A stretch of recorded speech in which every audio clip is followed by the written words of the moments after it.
경상북도는 동해안 발전본부 이전지로 포항 KTX역과 가까운 경제자유구역을 선정하고 내년 착공한 뒤 오는 2018년 말 문을 열기로 했습니다. 국내 콜레라 발생으로 지역 횟집들도 직격탄을 맞는 가운데 올 들어 위판된 수산물에서 콜레라균이 검출된 적이 없는 것으로 나타났습니다. 경주시가 전국의 다른 자치단체와는 달리 문화재단의 공무원을 4명이나 파견해 자율경영에 영향을 준다는 지적을 받고 있습니다. 네, 시청자 여러분 안녕하십니까? 포항 MBC 뉴스데스크입니다. 포항으로 오기로 한 경상북도 동해안발전본부 이전지가 포항 KTX역과 가까운 경제자유구역으로 결정됐습니다. 이곳은 영덕과 경주 등지에서 접근성이 좋고 개발 잠재력이 우수해 6개 후보지 가운데 가장 높은 점수를 받았습니다. 보도에 김철승 기자입니다. 관심을 끈 동해안발전본부 이전 대상지로 포항시 북구 흥협 경제자유구역 내 업무 용지가 선정됐습니다. 동해안발전본부 이전지로 포항이 결정된 지난 2월 이후 6개월여 만입니다. 공무원과 도의원, 시의원, 전문가 등 17명으로 구성된 입지선정위원회는 6개 후보지를 현장 답사하고 채점을 통해 이같이 결정했습니다. 토지 확보 용이성, 환경성 등의 항목으로 평가하여 흥해읍 2인리로 결정하였습니다. 이 일대는 28번 국도와 가까워 접근성이 좋고 남북 어느 쪽으로도 치우치지 않았다는 장점이 있습니다.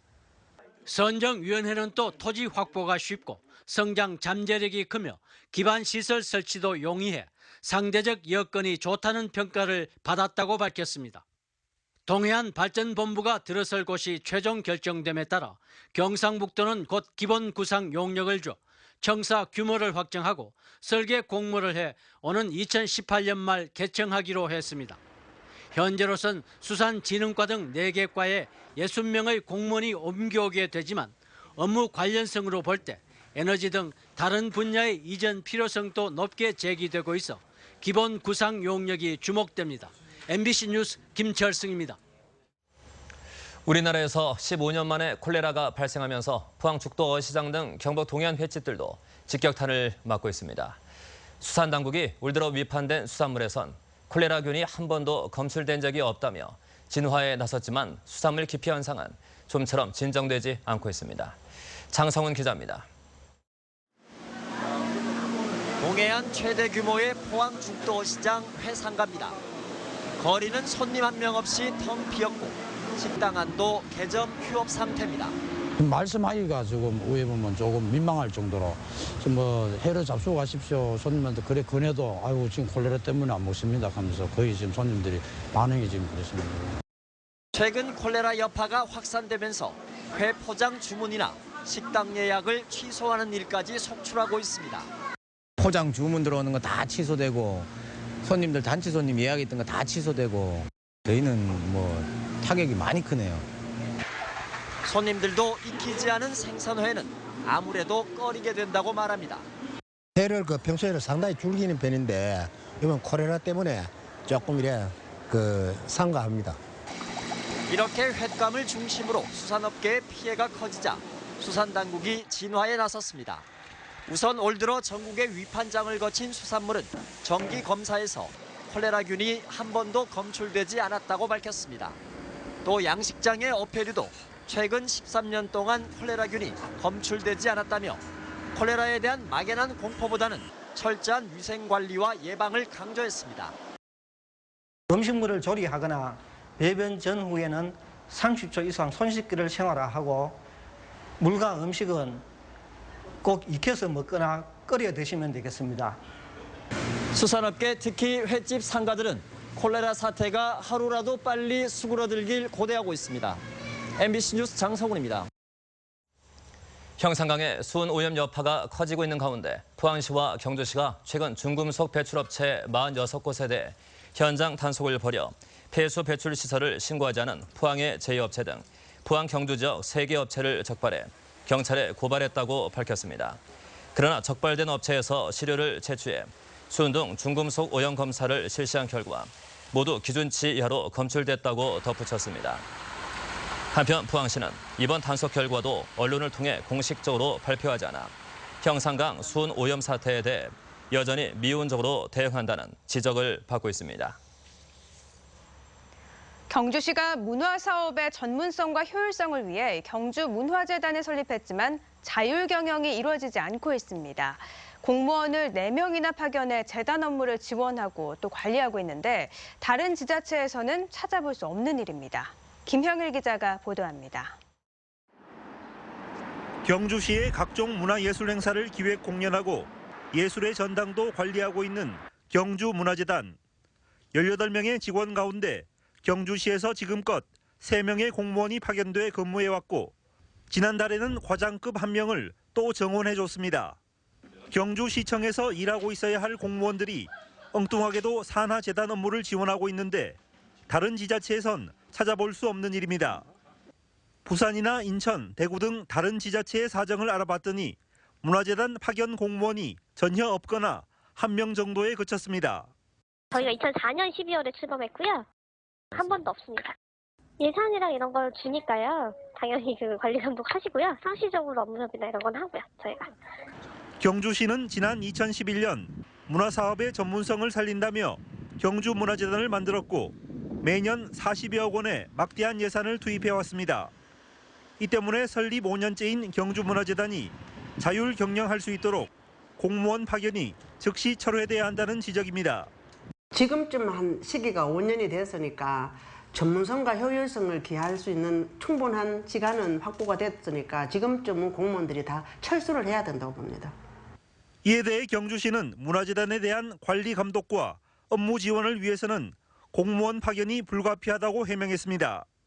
직무 파견은 저희들의 효율적인 경영 시스템 정착은 물론이고 현재 운영되고 있는 경영의 어떤 활성화를 도모하기 위한 그런 일환으로 그렇게 봐주시면 되겠습니다.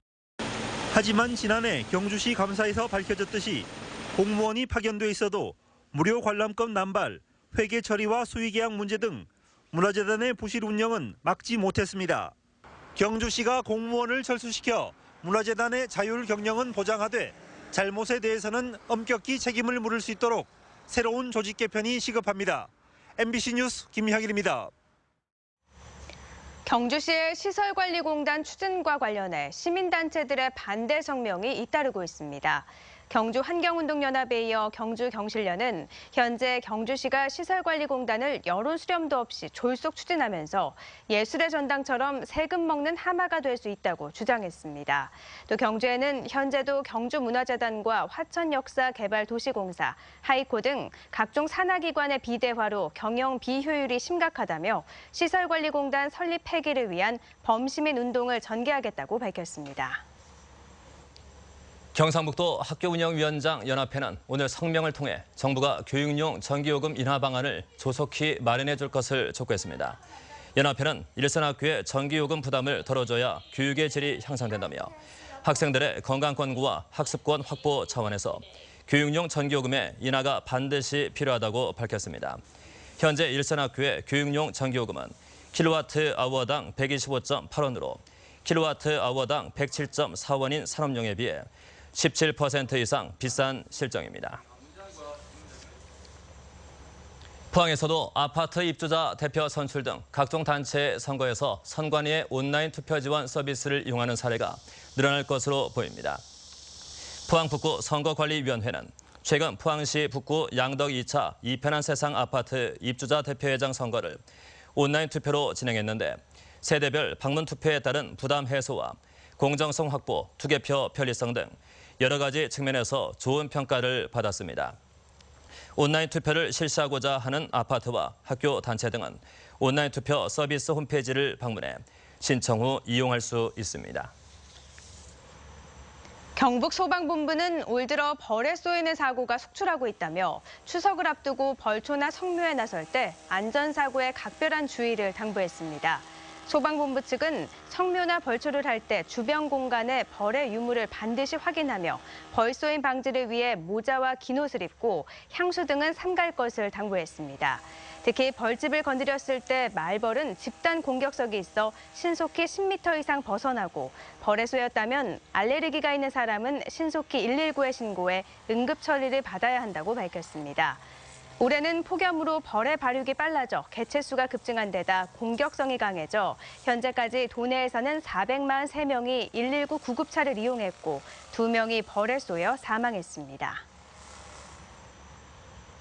겨울철 구제역 발생에 대비해 올해 백신 일제 접종이 다음 달부터 조기 실시됩니다.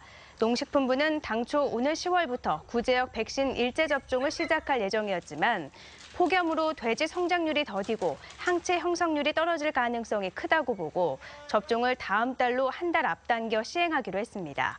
접종 대상 지역은 2014년 이후 구제역이 발생한 적이 있는 의성을 비롯한 38개 지역과 올해 구제역 감염 항체가 검출된 농장입니다. 창원 경륜공단의 포항 장외 매장 유치를 두고 찬반이 엇갈리는 가운데 포항시는 내일 공청회를 열고 다음 달 10일까지 입장을 밝히기로 했습니다. 포항시는 내일 오전 11시부터 포은 중앙도서관에서 찬반 토론자 2명씩 그리고 방청석 찬반 토론자 3명씩으로부터 의견을 듣기로 했습니다. 포항시는 정리된 의견을 다음 달 7일 시의회 상임위원회에 보고한 뒤 시의회 의견을 종합해 다음 달 10일 이전에 경륜장 장외 매장 유치에 대한 입장을 밝히기로 했습니다. 오늘 새벽 0시 10분쯤 포항시 북구 환호동 해안도로 절개지에서 토사 1,200톤이 쏟아져 인근 도로를 덮쳤습니다. 다행히 도로를 지나는 차량이 없어 인명피해는 일어나지 않았으며 포항시는 사고 발생 직후 도로를 통제하고 긴급 복구 작업을 벌여 무너진 흙을 모두 치웠으며 지금은 차량이 정상 운행되고 있습니다. 포항시는 밤사이 내린 비로 지반이 약해져 절개지가 무너져 내린 것으로 보고 정확한 사고 원인을 조사하고 있습니다. 비는 그쳤지만 바람이 강하게 불고 있습니다. 경북 동해안 대부분 지역에 강풍주의보가 발효 중이고 해상에도 풍랑특보가 발효됐는데요. 내일도 오늘처럼 선선한 날씨가 이어지겠습니다. 송혜림 기상캐스터입니다. 아침 저녁으로 서늘한 기온이 감돕니다. 평년보다도 기온이 떨어졌는데요. 여기에 바람까지 강하게 불면서 조금 더 서늘하다고 느끼실 수 있겠습니다. 현재 울진과 영덕, 포항에는 강풍주의보도 발효 중인 상태입니다. 울릉도와 독도 지역에 내리고 있는 비는 내일 오전까지 이어질 것으로 예상되니까요. 우산 잘 챙겨 다니시는 게 좋겠습니다. 바다에도 풍랑특보가 발효 중입니다. 바람도 매우 강하게 부는 데다 물결도 최고 7m로 매우 높게 일겠는데요. 글피까지는 이러한 날씨가 이어질 것으로 예상됩니다. 항해나 조업하는 선박은 유의하셔야겠습니다. 자세한 내일 날씨 알아보겠습니다. 경북 동해안 지역 구름 많다가 내일 오후부터는 대체로 흐려지겠습니다. 아침 기온 16도에서 19도가 예상되고요. 낮 최고 기온 울진이 22도, 영덕과 포항, 경주 24도입니다. 울릉도와 독도 지역은 오전까지 비가 이어지겠습니다. 아침 기온 울릉도가 20도, 독도 21도고요. 한낮 기온은 울릉도가 22도, 독도 23도입니다. 내일 동해상에는 강한 바람과 함께 비 소식이 있겠습니다. 바다의 물결은 남부 먼바다에서는 최고 7m로 일겠고요. 그 밖의 해상도 최고 6m까지 이는 등 조심하셔야겠습니다. 네, 서늘한 날씨가 이어졌는데요. 모레부터는 기온이 차츰 오르면서 평년 기온을 되찾겠습니다. 날씨였습니다. 원자력안전위원회는 오늘 핀란드 방사선 원자력 안전청 대표단과 회의를 갖고 방사성 폐기물 분야에 대한 협력을 강화하기로 했습니다. 원안위는 핀란드가 세계 최초로 고준위 방사성 폐기물 처분 시설의 건설 허가 심사를 끝낸 나라라며 이번 회의가 방패물 안전관리 경험을 공유할 수 있는 좋은 기회가 될 것이라고 밝혔습니다. 두 기관은 앞으로 사용 후 핵연료와 방패물 관리 등에 대해 상호 협력을 강화하기로 했습니다. 한국수력원자력이 태국에서 열린 국제품질분임조대회에서 최고상인 금상을 수상했습니다. 국제품질분임조대회는 세계 13개국 320여 개 팀이 참가해 기업체 품질 개선 활동을 상호 경진하는 대회로 한수원은 원전 순환수 펌프 환경 개선 등 3건의 분임조 활동이 좋은 평가를 받았습니다. 나라 잃은 슬픔을 되새기고 민족 정기를 되살리는 제106주기 경술국치일 추념 행사가 오늘 안동에서 열렸습니다. 광복회 경상북도 지부는 그동안 경술국치일 조기 개양 조례 제정을 촉구한 데 이어 경술국치일을 국가기념일로 지정하는 법률안 개정에도 나서고 있습니다. 1910년 8월 29일은 당시 조선통감 테라우치와 이완용 등 친일 내각이 불법적으로 국권을 찬탈하는 조약을 발표한 날입니다. 국회 공직자윤리위원회가 20대 국회에 새로 입성하거나 재입성한 국회의원 154명의 재산 등록 내역을 공개한 결과 대구 경북에서는 이 법조인 출신인 영주, 문경, 예천, 새누리당 최교일 의원이 195억 7천여만 원을 신고해 최고 자산가로 나타났습니다. 다음으로는 역시 법조인 출신인 새누리당 대구 중남 곽상도 의원이 31억 원으로 뒤를 이었고 재산이 가장 적은 의원은 새누리당 김정재 의원으로 1억 8천여만 원을 신고했습니다. 포항 스틸러스가 어제 광양 축구 전용구장에서 열린 전남 드래곤즈와의 K리그 클래식 28라운드 경기에서 역전패를 당했습니다. 1대1로 전남과 팽팽히 맞서던 포항은 종료 직전 전남 자일에게 역전골을 허용해 1대2로 경기를 내줬습니다. 이로써 전남과 승점 35점 동률이 된 포항은 다득점에 밀려 9위로 내려앉았고 리그 6위까지 주어지는 상위 스플릿 라운드 진출에도 빨간불이 켜졌습니다. 대구지방검찰청 형사 2부는 전국을 상대로 다단계 유사수신 행위를 해 126억여 원을 가로챈 혐의로 H사 대표이사와 부사장 등 3명을 구속 기소하고 영업이사 등 4명을 불구속 기소했습니다. 이들은 2012년 10월부터 2015년 2월까지 대구시 동구의 H사 본사와 서울 등 전국 5개 지사에서 장갑과 이불, 의류 등을 항균 제품이라고 제공했습니다. 네, 이상으로 포항 MBC 뉴스데스크 마치겠습니다. 여러분 고맙습니다.